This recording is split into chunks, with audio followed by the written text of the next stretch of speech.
A very good morning, students. So today's topic is sensible writing.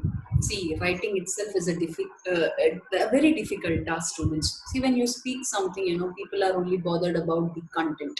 See, whatever information you convey, even though you speak for more than 15 to 20 minutes, whatever the content is, whatever is the gist of that particular conversation, only they will take. There's no proof. But when you write something and give to someone, we ourselves will check 100 times. Are we putting the right word in the right place? Are we using punctuation marks correctly or not? The division of that particular paragraph is right on our part.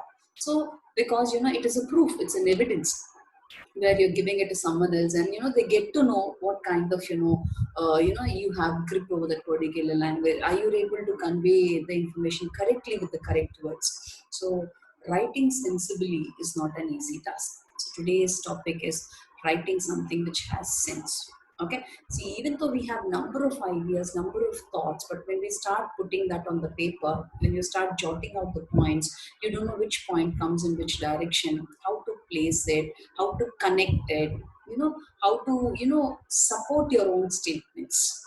So writing sensibly is really an important activity. Okay, so what does this writing sensibly means? Have a clear understanding of the complex issue in focus. Now, nothing but whatever task is given to you. For example, a particular topic is given to you and someone asks you to write on a particular topic. You need to understand the particular topic, each and every word of that particular sentence, so that you can jot your ideas, you can vent out your feelings, in a particular paragraph or an essay. Examine it from multiple angles. So don't be, focusing only in one direction. So when you're thinking about a particular topic in different dimensions, you should be able to think about the particular topic. So you'll have different ideas how to, put forth your statements. Okay. Take an unbiased perspective. Don't either say this is correct or this is wrong. Don't just stick to one particular direction. Be very unbiased. So you'll have more ideas. You can put more points when you're writing something. Okay. Finally, develop your argument logically based on credible resources of evidence, statistics, and other supporting materials. See, normally when you support, you're putting out your ideas or putting out your feelings about that particular topic. When you say something, the particular sentence becomes a statement. So when it becomes a statement, you should have a valid evidence to support your statements. The same way, statistical data, for example, if the topic is regarding population or some kind of artificial intelligence or some topic of that sort, statistical data is very very important. Supporting details, when this particular artificial intelligence is being used, how it has been started, where exactly it has been held, how we are going ahead with this particular intelligence. All these data or supporting details will put forth chronologically your particular idea or the essay. Okay, so quickly we'll move, read out, or I'll read out some of the points and how exactly to write on any particular essay or a paragraph in a sensible manner. Techniques to write sensibly. The very first point is understand the given task completely. Now, depending upon the exercise, you should be able to think. As if I told, if it's only a topic, you need to know that particular statement or sentence, understand each and every word, and start writing it. For example, if it's a short story and the ending is not provided, so you should be able to read the particular story and provide the ending. So whatever task is given, read that task and what exactly to be done, you should be able to understand. Okay. Each Read each keyword cautiously, identify connotations of words, and decipher any underlying interpretations and ideologies. So when you're reading, for example, it's a small abstract. So you have to read the particular abstract or read those hints and develop an essay. That is the context. So you should be able to read each and every word carefully. How to, how can I, build my ideas? How can I put forth my ideas using those hints? The same way, identify connotation of words. Now, sometimes, connotation is nothing but, you know, literally it means different. The meaning is different, but in that particular context, the meaning is different. For example, if I say blue color, color is nothing but blue. The sea is blue in color. The sky is blue in color. You're talking about blue as color. Now, sometimes, she seems to be blue. That is nothing but, she seems to be in grief or sadness. So it differs. Literally, Blue is nothing but a color, but in that particular context, it refers to grief or sadness. So you should know the connotation of words. Decipher any underlying interpretation. So between lines, you should be able to understand what exactly the person is trying to, convey. That is very, very important, because you have to put forth your ideas sensibly related to that particular hint or the passage.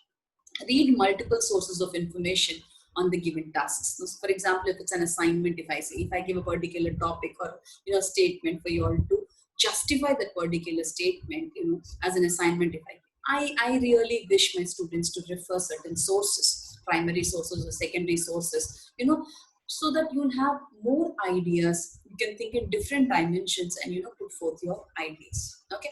Beware that most issues have different and sometimes conflicting perspectives. So if I really talk about reservation, for me it is negative, for someone it is positive. So there are certain topics which have, conflicting, perspectives. You should be very careful in handling them. If you write about certain, conflicting, ideas, putting forth them, it should be with the proper proof, statistical data to support your statements. Okay. Be clear about your perspective by verifying the authenticity of information. So before you write something, before you put forth that this is correct, reservation is totally wrong for India, if you say, so you have, correct information that whatever statement you have put forth is really correct by giving proper evidences, proper examples and all that. Okay. Try to be unbiased and present all the multiple perspectives. As I told you, don't only think in one direction. Think in several directions and several dimensions, and put forth your ideas. You search in various areas. How, if this is right, what are the points? If this is wrong, what are the points? Both right and wrong are accepted. Then what are the roots? Okay. Support your arguments with credible details such as research articles, experts' opinion, authentic statistics, etc. Sometimes when you're put forth in your ideas, now this is not coming, this may not be used by you, but when, for example, when you become tomorrow a scholar or a researcher, when you write something, when you take someone's definition, someone's ideas into picture, you should be able to relate from which particular research article you have taken that, point, taken that idea. So when you're arguing with someone, when you're writing someone, when you speak, it becomes a statement. You should have proper proof that whatever I write, it is really agreed, it is really having sense. So when you're making some statements, you should be very, very careful, students. It is not coming out of your head like that. But you should have proper evidence, proper statistical data to say that whatever I have written is really true to my knowledge. I have really so many evidences or proofs to support my idea. Okay. Do not make hasty generalizations. The minute you see that particular sentence, don't say this is right, this is wrong. No, you should think first of all, what are the things which are coming into picture. Accordingly, you have to make a statement. Your supporting details should logically lead to conclusions. So when you start writing it, it should not be abruptly, stopping somewhere else. So when there should be a logic, there should be a chronological way of writing something. So when you're supporting it, what are the points, in what way, what evidences and proof you're taking into consideration to support that particular statement. Okay, so there should be a logic. When you're really coming to the conclusion part, you should justify it. Okay.